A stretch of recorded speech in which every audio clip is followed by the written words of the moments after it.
अस्सलाम वालेकुम। प्रैंक बहुत किए हैं, लेकिन आज हम प्रैंक की बजाय सही में जो दुख दर्द है, पहले आपको हंसाते हैं मुस्कुराते हैं, आप इलाज की भी बात होगी।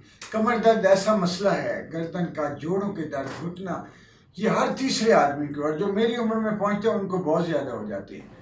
मैंने बहुत इलाज कराया, 9 साल मुझे ये तकलीफ रही। अभी जो डॉक्टर साहब हैं इनके पास वेरियस तरीका इलाज है, मुख्तलिफ तरीका है इलाज है। ये आर्थोपेडिक से रिलेटेड जितनी बीमारियाँ, उजलात की, जोड़ों की, पट्ठों की, गर्दन वगैरह, ये सारी जो चीज़ें हैं, नर्व्स की ख़ास तौर पे, और वो दिमाग से भी रिलेटेड हो जाती हैं।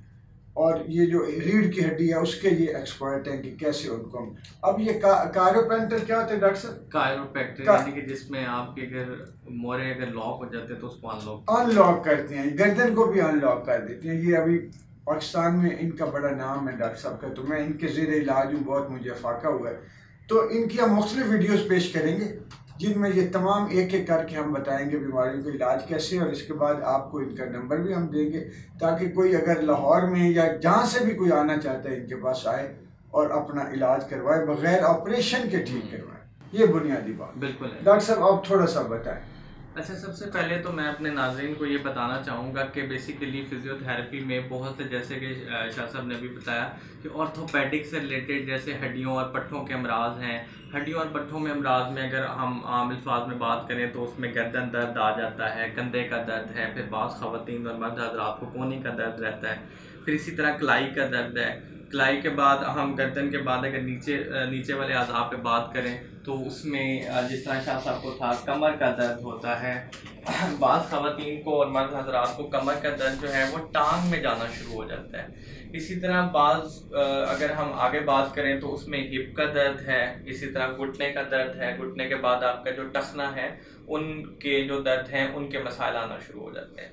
सबसे इम्पोर्टेंट जो शैटिका जिसे एग्जैक्टली शार्टिका जिसको कहा जाता है, इस तरह के जितने मसाइल हैं उसको हम बग़ैर किसी, समझ लें, साइड इफ़ेक्ट्स के, बग़ैर किसी ऑपरेशन के उन अमराज को ठीक करके और जितने भी लोग हैं उनको इस मर्ज से निकाल कर एक नॉर्मल और हेल्दी एक्टिविटी की तरफ लाया जाता है। उसके बाद आज हम स्पेशली गुफ्तगू करेंगे सिर्फ गर्दन दर्द के हवाले से, यानी कि गर्दन दर्द की इलामात, वजूहात और तरीका इलाज और एहतियाती तदाबीर क्या क्या हो सकती हैं।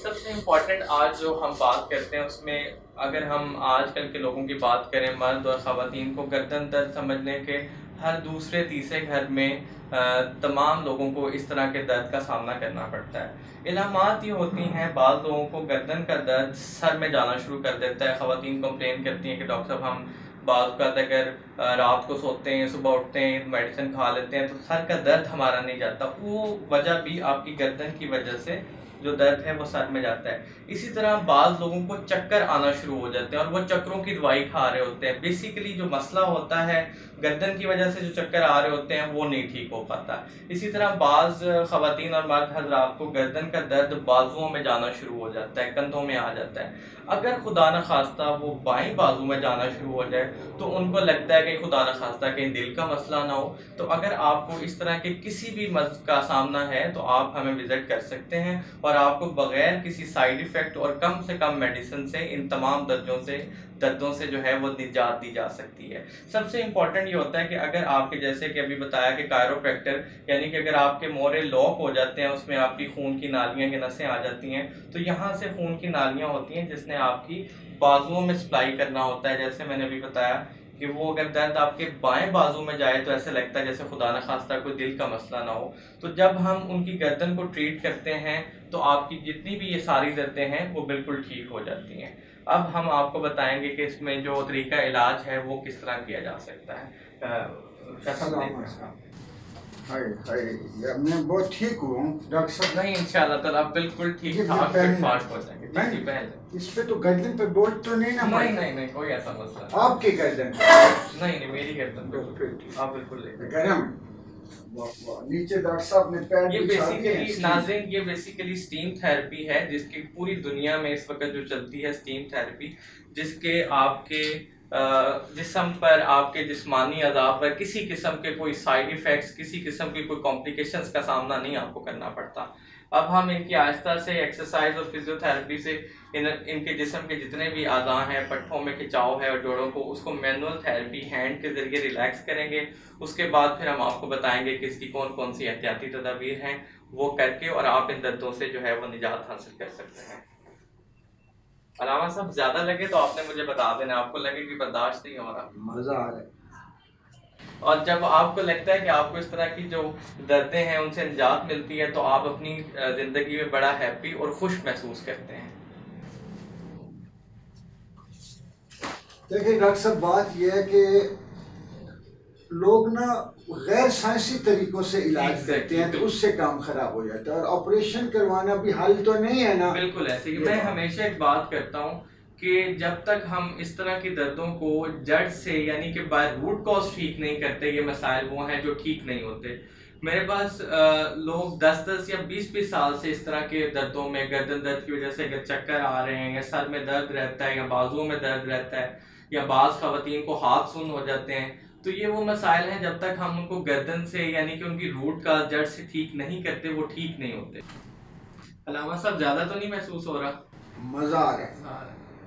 सर्दी है ना बात, तो अभी इसीलिए, गर्मी होती तो निकल का बढ़ा जाता। उसमें हमने एसी लगवाया हुआ है अलामा साहब। लाइट्स हम अपना जो रूम टेम्परेचर है उसको हमेशा मेंटेन रखते हैं इस लिहाज से। ये इन्होंने स्टीम के पैड नीचे रखे जो भाप बॉडी में दे रहे हैं और मसामों को खोलते हैं दौरान पट्ठों को रिलैक्स करते हैं और आपकी जो खून की गर्दिश है वो बढ़ती है और आपको लाइट सी माइल्ड सी एक्सरसाइज से इन दर्दों से जो है वो निजात दी जाती है।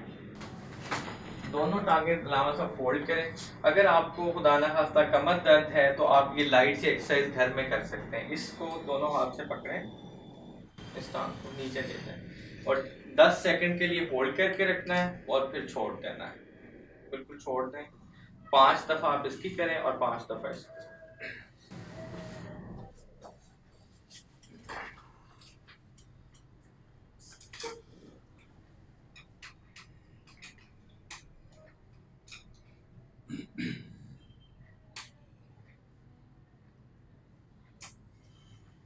अच्छा, ये डॉक्टर साहब ये बताइए कि वजूहात क्या होती है दर्दों? जी बिल्कुल लामा साहब, ये बड़ा अच्छा आपने क्वेश्चन किया। मुझे बाज़ ख़वातीन और मर्द हजरात ही आके कहते हैं कि डॉक्टर साहब ये बताएं कि इनकी वजूहात क्या क्या हैं।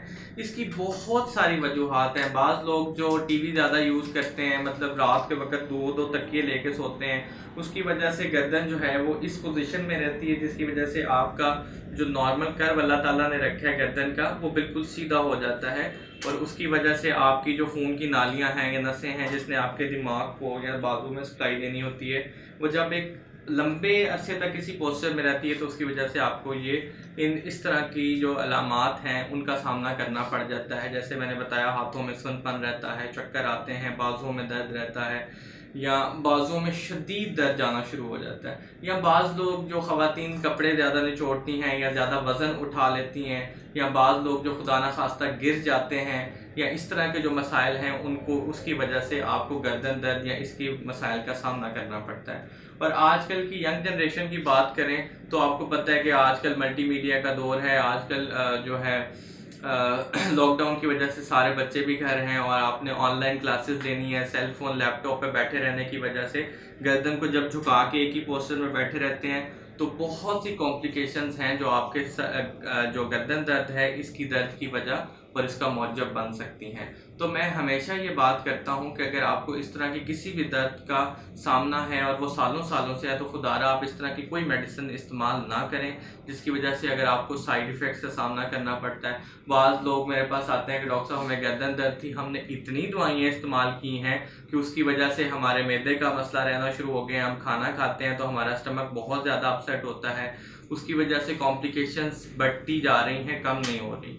तो आप हमें क्लिनिक पर विज़िट कर सकते हैं। अगर इस तरह की कोई भी आपको मसाइल का सामना है तो हम उसको एक बिल्कुल नेचुरल तरीके से, जिस तरह अलामा साहब की फिजियोथेरेपी हो रही है, उससे हम आपको इस तमाम दर्दों से निजात दे सकते हैं। अच्छा नाज़रीन, अब हम आपको बताएंगे तरीका इलाज के। तरीका इलाज में गर्दन दर्द को हम उसको क्लिनिकली कैसे ठीक करते हैं। जैसे कि अभी हमने आपको बताया कि हम स्टीम थेरेपी से अब इनके मसल्स वगैरह रिलैक्स हो गए, तो एक्सरसाइज मैनुअली बाय हैंड हम इसको कैसे रिलैक्स करते हैं। जो आपके पट्ठों में और जो आपके मोरों में जो दबाव की कैफियत होती हैं उसको हम मैनुअली हैंड से रिलीज़ करते हैं और फिर अलामा साहब से पूछते हैं कि उनकी दर्द की अभी क्या कैफियत है।